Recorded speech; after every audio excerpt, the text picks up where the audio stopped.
All right, guys, welcome to Monday Mornings, where I talk about whatever I want to, whatever is going on in my life. I'll talk about it. Try and relate to games, so try to keep it there.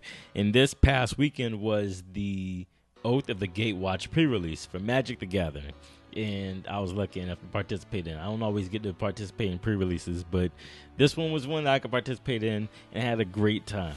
I already knew I was going to be in for a lot, and I never ever studied to know what's in the set, so I was opening this case, this Oath of the Gatewatch. It comes with a band on it. Let me look all and see Oath of the Gatewatch. You can see it there. This was the set. This was the box that all the boosters and stuff came in. And typically you get a few different things with this. You do get your 6 booster packs, as well as a promo rare, I believe it is, rare or better. And you also get this die. You guys remember how I feel about dice. This is the one from Oath of the Gatewatch. You can see the symbol somewhat clearly. You can see it there. It's a spin down, and I got the red one. I was lucky. I'm happy whenever I get anything red. Whenever I get anything red, that's when I'm at my best. So that was in the pack. You also get a promo rare. It has the date stamped on it, and it's a rare or better. And I was lucky enough to get Linvala the Preserver.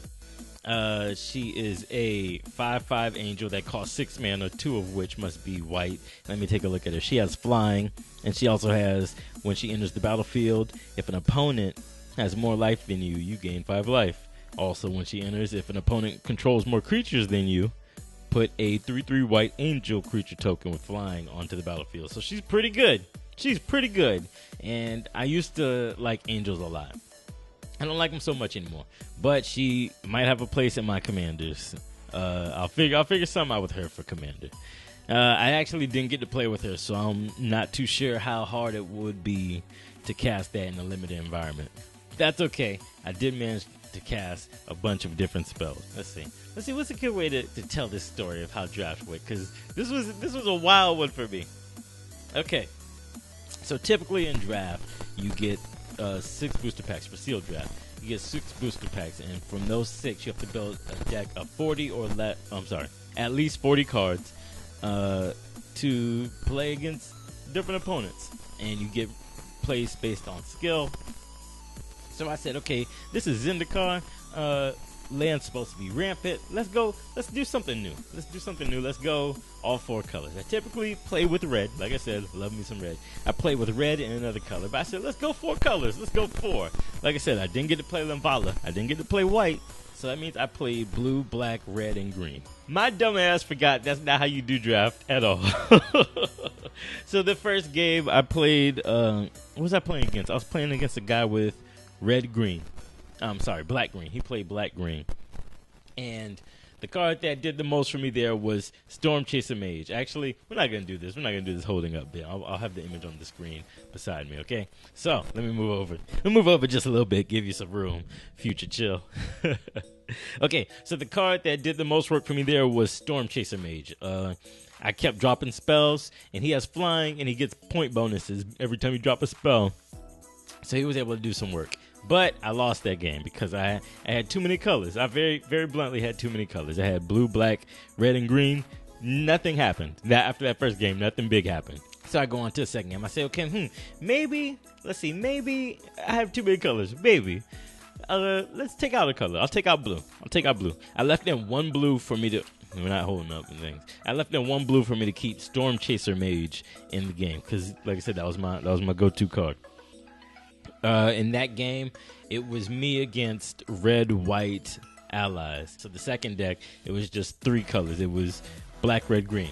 The card that did the most work there, actually it was 2 cards did the most work there, was Devouring Flames, which costs 3 mana, one of which has to be red. And as an additional cost to cast Devouring Flames, return a land you control to its owner's hand. Devouring Flames deals 5 damage to target creature or planeswalker. It let me shoot down the creatures quickly, but not quickly enough. So we still got wrecked. Also, Oblivion Strike. Oblivion Strike came through in the 3rd game against red-white allies. But what was it? The damn Resolute Blade Master? He did a number. He did a number on me. he gives double strike when he enters the battlefield. So if there's creatures in play and they can attack, you're going to take a lot of points from him. So luckily, the person I was playing against there, Jackson. Matter of fact, shout out to Jackson. Jackson helped me go through my deck a little bit and pull out cards that shouldn't be there. And then she helped me look at my trunk, my side deck, and put in cards that could help my deck out. I typically play red. Like I said, I typically play red. And if I have to choose, I either go red-white or red-black. She told me I should have gone red-black, and I was thinking, I want to do something different. I want to be red-black every day. I shouldn't have forsaken Rakdos because that's typically what she told me to play. So we fixed up the deck and we went on to our third game. Now these cards, actually the third game and the fourth game, were mostly similar. Straight crashed. I dominated them with the additions to the deck. These are the cards that pretty much won it for me. Oblivion Strike costs 4 mana, one of which is black. Exile target creature. Simple. Witness the End, 4 mana, one of which is black. Target creature exiles 2 cards from his or her hand and loses 2 life. Straight up. Then Goblin Dark Dwellers. This was one of my rares. He's a 4/4 that costs 5 mana, 2 of which have to be red. He has Menace, and when he enters the battlefield, you can cast an instant or sorcery card with converted mana cost of 3 or less from your graveyard without paying its mana cost. Exile it if you do. More exiling. We just exiled everything. We got rid of what was on the field and then exiled everything else. Kozilek Shrieker. Kozilek Shrieker costs 3 mana, one of which is black. For a colorless mana, he gets Menace and +1/+0. Straightforward. Just make them scary and attack.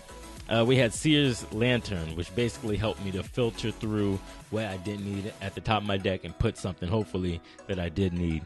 For 2 mana and colorless, you could scry 1. That was it. That was it straight up. All right, and then these 3 did all the heavy work. And I actually like all 3 of these cards now. Consuming Sinkhole costs 4 mana and has Devoid as well as choose one of the 2. You could either exile target land creature or have it deal 4 damage to a target player. Straight up, just 4 damage. That's a fifth of the game. A fifth. That's how numbers work. A fifth of the game. Nettle Drone. If you notice, most of the cards I just named, colorless. Nettle Drone is a 3/1 that costs 3 mana, one of which is red. And when you tap him, he deals 1 damage to each opponent. But whenever you cast a colorless spell, you can untap Nettle Drone. Boom. That card sounds like the win con, right? You're wrong. I pulled Chandra Flamecaller. Let me hold it here because I'm gonna have the image up there too. Chandra Flamecaller. She costs 6 mana, 2 of which is red. That's great for limited, to be very honest. For +1 loyalty, you can put 2/1/2 3/1 red elemental creature tokens with haste onto the battlefield and exile them at the end of the next end step.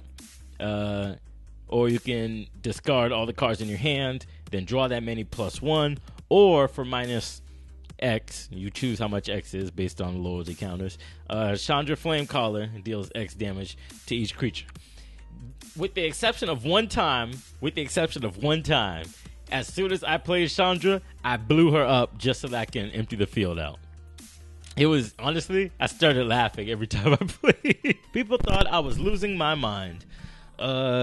It was kind of funny, but I was like, okay, guys, I'm just having fun. I'm enjoying the environment. So that was my. I went 2-2. I won twice and lost twice. And that net me 1 pack. I got 1 booster pack, but I'm not gonna open it just yet because Oath of the Gatewatch isn't out just yet. So you gotta give me a surprise. I'll open it next week. That's gonna be next week's MTG Magic Wednesdays. It's gonna be next week's Magic Wednesdays. Man, I can't talk today. I also got a lot of cards that weren't necessarily good and limited, but they will be cards I use in Commander decks and things like that. And actually, I'm gonna start doing Commander on Wednesday. So Wednesday's not just gonna be open a pack every week. I'm actually gonna have some builds that I have for Commander, things that I've changed, things. I'm looking into recording some games. So there's that.